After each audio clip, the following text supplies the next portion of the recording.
Alright folks, we got another Sunday here upon us. Alright.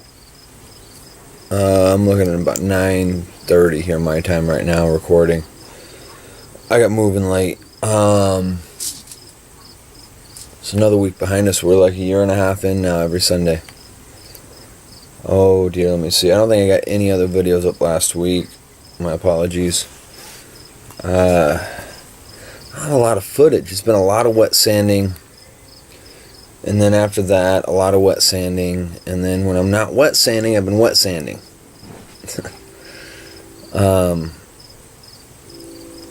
We've got a marvelous new product that we're using, and I think I really dig it.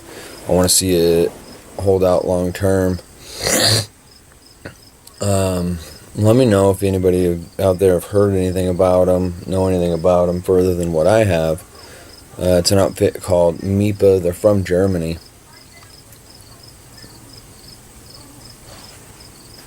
The United States only has a handful of vendors. I think you can count all vendors on both hands and have fingers left over in the United States, which makes it damned awkward, of course, but I think I'm liking the products.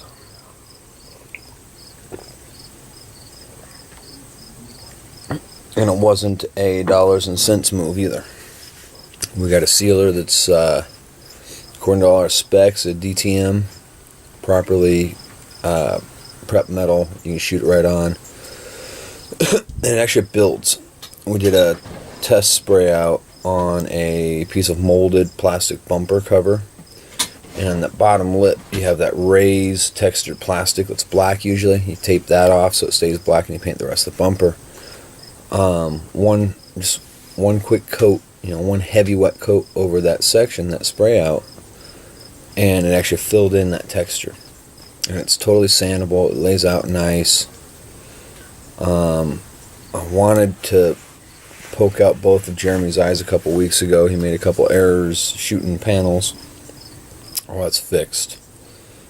But what he is doing, the paint he is laying down is phenomenal now. It's like that, I don't know, you crest that hill. This last month has been a number of speed bumps, hiccups, and paybacks. Not paybacks in the good way, generally speaking, but it's getting there. We're getting there.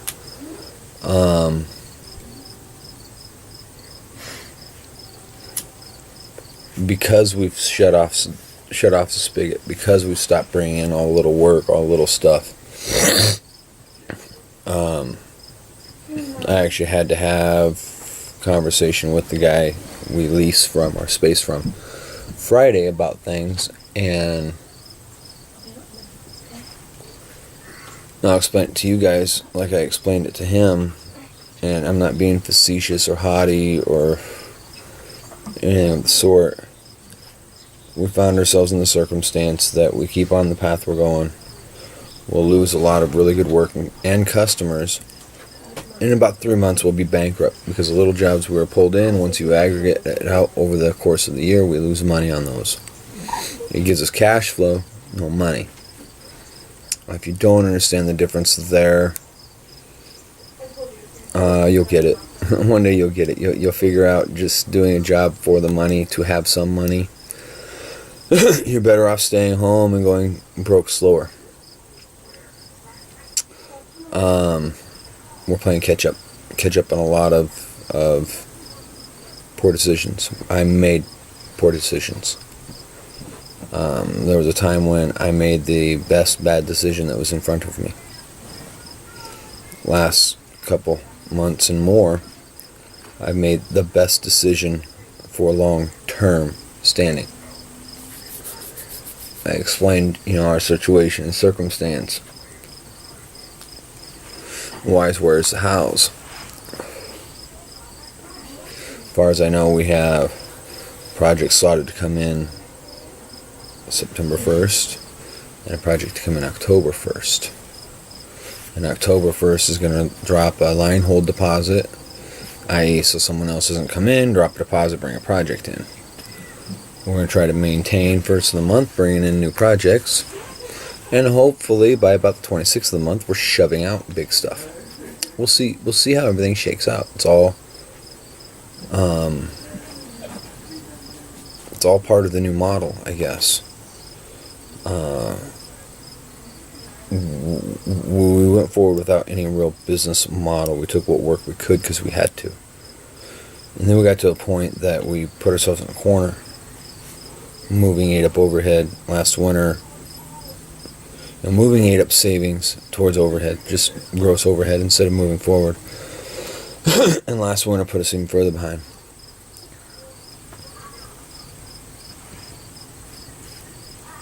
I know it's not uncommon to have a pickup restoration in the shop for 6 months, but for what we're capable of doing, that's unacceptable.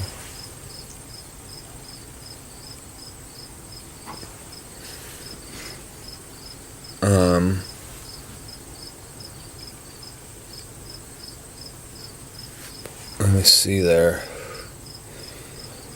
I touched on so you want to start up. You want to go to business for yourself. If I had my druthers, and I've gone over this again and again, and I'm going to wheedle it to death because I want to drive it into people's heads and make them think about it. These discussions about small business, starting your own business, running your own shop. One, you don't have one boss. We have, let me see here. 1, 2, 3, 4, 5. 5 projects at the shop right now. 6 projects, something like that. Which effectively means we have 6 bosses right now. And they all want our top shelf, number 1, undivided attention.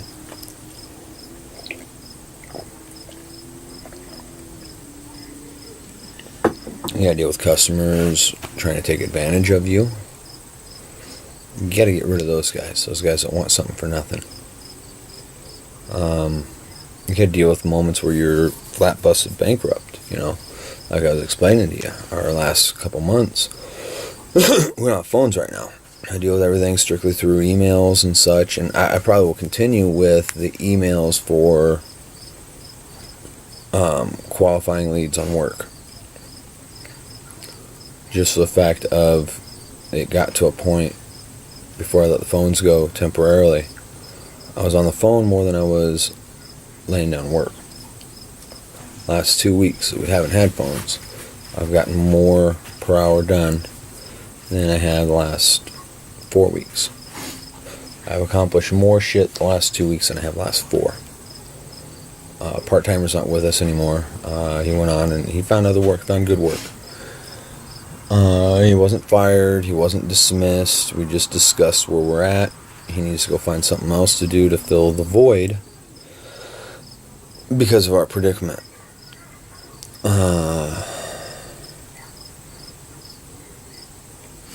I don't tend to get rid of people. Everybody's got a skill set of some fashion. Everybody's got abilities in some lane or other. So you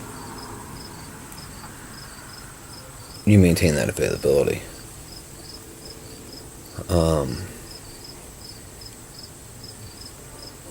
I don't believe in treating people like shit. I watched for a long time. I watch other professionals treat their workers like shit. I can't do it. But I explained to the property owner over there we're leasing from. It's like I said, we can. I told him we can continue where we're on right now, and we will end up bankrupt and out of business in 3 months. That's just a hip shot projection. Nothing empirical. I just know, watching the trends, watching what we're doing, watch what's going on. Be bankrupt and out of business in 3 months because we won't survive the winter the way we're going. Or we stop, we regroup, and we really look hard at what we're doing and where we're going and redouble efforts where they're needed. We've gotten rid of services that we don't make money on, and we're going to go broke right now. We're going to go broke in the month of August. And we scrapped out some shit Friday just to have gas money to get back to work Monday. And I'm not upset about it. I'm not ashamed about it. Things don't always go as planned, and then sometimes you make poor decisions. Nobody wants to fail. Let's start there. Nobody wants to fail. Nobody wants to fuck up. They do the best that they can with what they've got at the time. Now, is the best that they can the best that can be done? No. I did not do the best that can be done with what I had. I did the best I could at the time. But us going ass up right now leaves us the capacity to recover next month.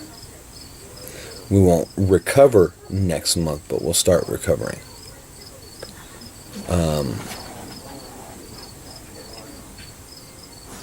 That's where it's at. Back to that subject. So you want to start it. You want to do it. Stay in the employ of somebody. Work your way through the ranks. Get into management even. Tuck yourself up under some old boy that will show you the ropes, as it were. You know, I am foolish. I have been essentially reinventing the wheel as I go. It's not proper. It's not right. It's not appropriate. Don't reinvent the wheel. Commerce has been done the same way for essentially thousands of years. I have a good or service.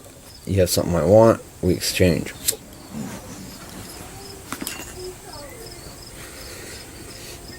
Why I say stay in the employ of someone else. Do what you want to do.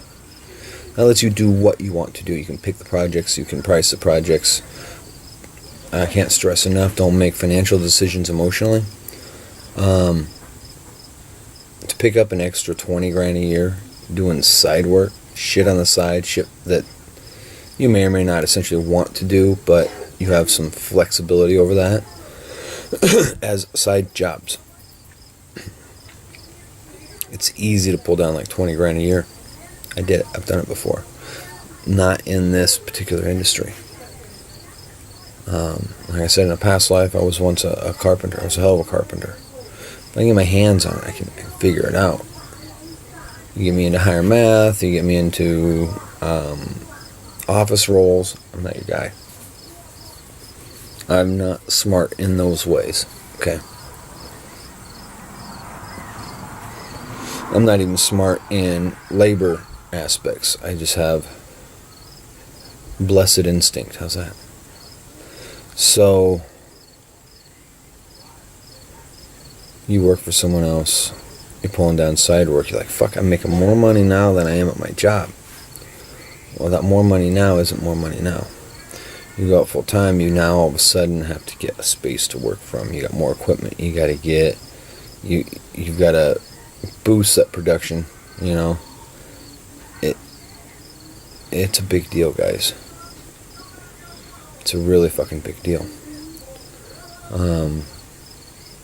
Make yourself founded. Put yourself in a position, a situation that you don't have to take on whatever comes down the line. Alright, I'm going to get out of here. I've bent your ear for way longer than I wanted to. We got a beautiful day out. I got some family gathering to go to, and then I'm back to the shop.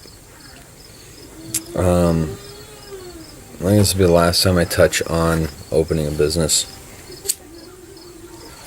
I'll only leave you with, a good artisan does not make a good businessman, and most good artisans die penniless, broke, and drunk. Know your accounting, your business management, your business marketing, product placement, pricing, promotion. Know your target market. Know what things make you money, what things don't. Get outside counsel that aren't involved in your business, and some of which don't even know anything about your business. Why? Because they're going to catch angles of things that you're too close to that are going to hang you up. Surround yourself with artisans and craftsmen that are better than you. If you want to succeed in business, the what you do is less important than your presentation. Very unprofessional of me, right? I can still present myself in a very professional manner. And generally I wear a ball cap. That'll come off here at the end of the month anyhow.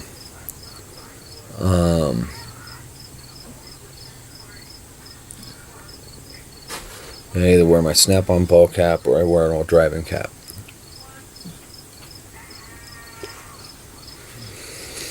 But, your presentation. And if you want to make $30,000 a year, hang out with people that make $30,000 a year. If you want to make $130,000 a year, get in with people that make $130,000 a year.